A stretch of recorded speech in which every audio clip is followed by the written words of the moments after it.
राधे राधे कुंज बिहारी सिंहदास। आज का जो विषय है हमारा वो भक्ति रस के ऊपर है। और भक्ति रस को थोड़ा और आपको समझना हो और हमारे टटिया स्थान को समझना हो तो आप ये किताब पढ़ सकते हैं। ये अलौकिक नित्य प्रेम रस है। आप शायद शुरुआत में इसका जो भी इसमें लिखा हुआ है शायद आप शुरुआत में ना समझ पाए, पर मैं थोड़ी सी व्याख्या कर दूँ कि ये है क्या। जो भी लोग टटिया स्थान से जुड़े हुए हैं या वहाँ जाते हैं या जिन्होंने दीक्षा ली हुई है, वो लोग भक्ति रस के बारे में जानना चाहते हैं। मैं उनको ये बता दूँ कि अगर आपको ठाकुर ठाकुरानी को प्रकट करना हो, उनको पाना हो, तो स्वामी जी के द्वारा लिखे गए कुछ पद गायन हैं जिन्हें हमारे यहाँ जो समाज में पद वाली जो किताब होती है उसे हम समाज श्रृंखला कहते हैं, वो पढ़ी जाती है। गायन बहुत सुंदर होता है, उसमें सारे सेवा के पद, प्रेम रस के पद सब लिखे हैं और बहुत सुंदर पद हैं। जैसे जैसे आप समाज में गायन का तरीका सीखेंगे तो आपको समझ में आने लगेगा कि क्या गाया जा रहा है, उसका मतलब क्या होता है।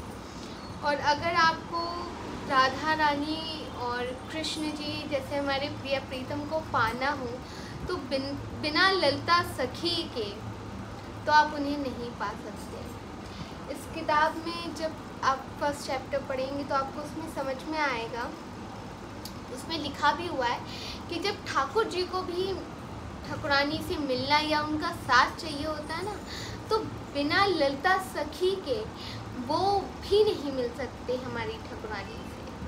ऐसे ही अगर हमें प्रिया प्रीतम को पाना है या प्रकट करना है, और जैसे मैंने अपनी पुरानी वीडियोस में बताया है कि ललता सखी का अवतार स्वामी हरदास जी महाराज थे, तो बिना उनकी कृपा और बिना उनकी कृपा या उनका बिना साथ आप उन्हें नहीं पा पाएंगे। तो ललता सखी स्वामी जी की बहुत खास सखी थी, और जब कलयुग में ललता सखी जी का ही अवतार स्वामी हरदास जी महाराज का हुआ था। उन्होंने तो फिलहाल बिहारी जी स्वयं प्रिया प्रीतम प्रकट कर लिए थे।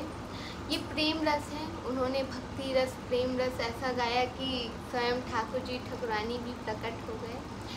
तो इस प्रेम रस के पहले चैप्टर में यही है कि अगर जो हमारे टटिया स्थान से जुड़ा हुआ है, जो हमारे समाज श्रृंखला, जो वहाँ के पूजा पाठ नियम कायदे कानून जो समाज श्रृंखला सुनता है या सुन रहा है, कहते सुनने से भी उद्धार होता है। अगर गायन आपको समझ में नहीं आ रहा तो क्या हुआ, आप सुन तो रहे हैं ना। आपके कानों में नाम किसका जा रहा है, स्वामी जी का जा रहा है, हमारे प्रिया प्रीतम का जा रहा है।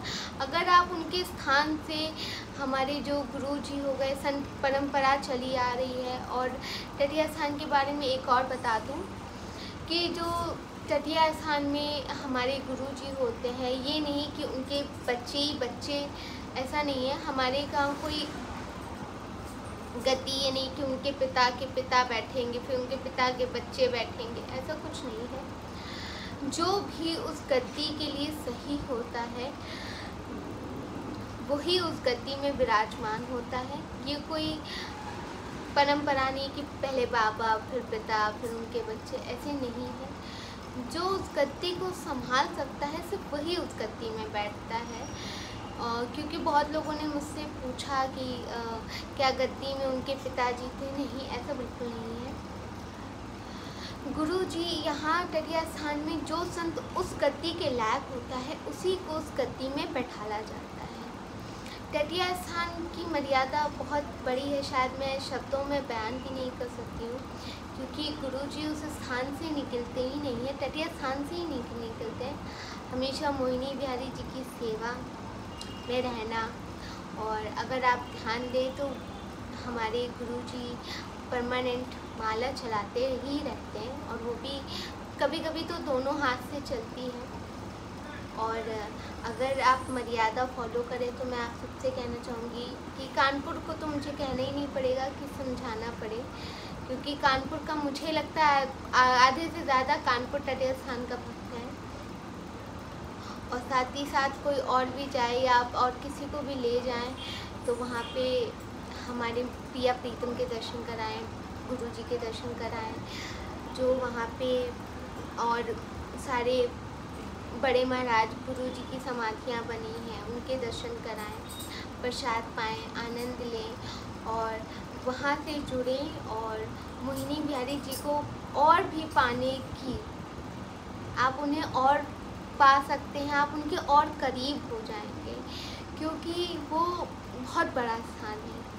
क्योंकि वहाँ पे स्वामी हरदास जी का सारा सामान तटीय स्थान में है। तटीय स्थान में पहले मोहिनी बिहारी जी की सेवा ही नहीं होती थी, संत सेवा होती थी। आज भी स्वामी हरदास जी का करुआ हो या और भी उनके जितने भी सामान हैं वो सब तटीय स्थान में ही हैं। प्रिया प्रीतम मोहिनी बिहारी लालजू निधि वन से प्रकट हुए, उन्होंने सपना दिया कि नहीं हम तटीय स्थान जाएंगे, वहाँ सेवा होगी, तब से वो सेवा चली आ रही है। इसी आनंद के साथ अगर आपको मोहिनी बिहारी लालजू से को पाना है या प्राप्त करना है या उनके और करीब होना है तो आप तटीय स्थान से जुड़े रहिए, क्योंकि वहाँ पे स्वामी जी के पद गाए जाते हैं, भक्ति रस प्रेम रस के बारे में बताया जाता है। और एक चीज़ और चाहूँगी आपको बताना, कभी भी लोग कहते हैं कि राधा रानी की सेवा टफ होती है या ठाकुर जी की होती है, अगर आप भगवान मान के करेंगे तो शायद टफ हो जाए, पर कहते हैं, मैंने जहाँ तक समझा है कि हमेशा भगवान से कोई रिश्ता जोड़ लेना चाहिए, चाहे आप उसे पिता माने, भाई माने, दोस्त माने, या हमारी लली वो अपनी दोस्त माने, माँ माने, भाभी माने। तो मेरी तो फ़िलहाल माँ और भाभी दोनों है, छोटी माँ भी है क्योंकि मेरी माँ के बाद छोटी माँ ये है, भाभी भी ये है।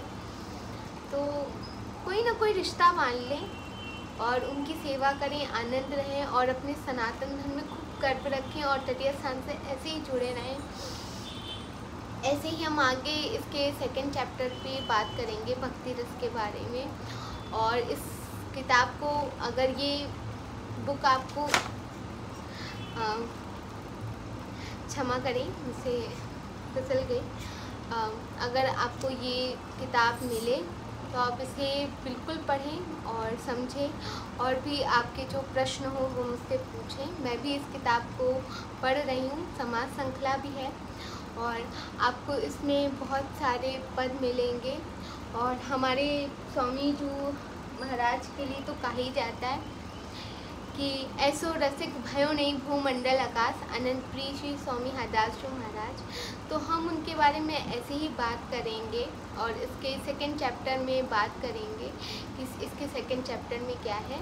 तो आज का ये वीडियो यहीं समाप्त होता है। बाकी कमेंट में राधे राधे कुंज बिहारी सी हरदास ना लिखना भूलिएगा और मेरा चैनल सब्सक्राइब करें, लाइक करें, शेयर करें, कमेंट करें। राधे राधे कुंज बिहारी सी हरदास।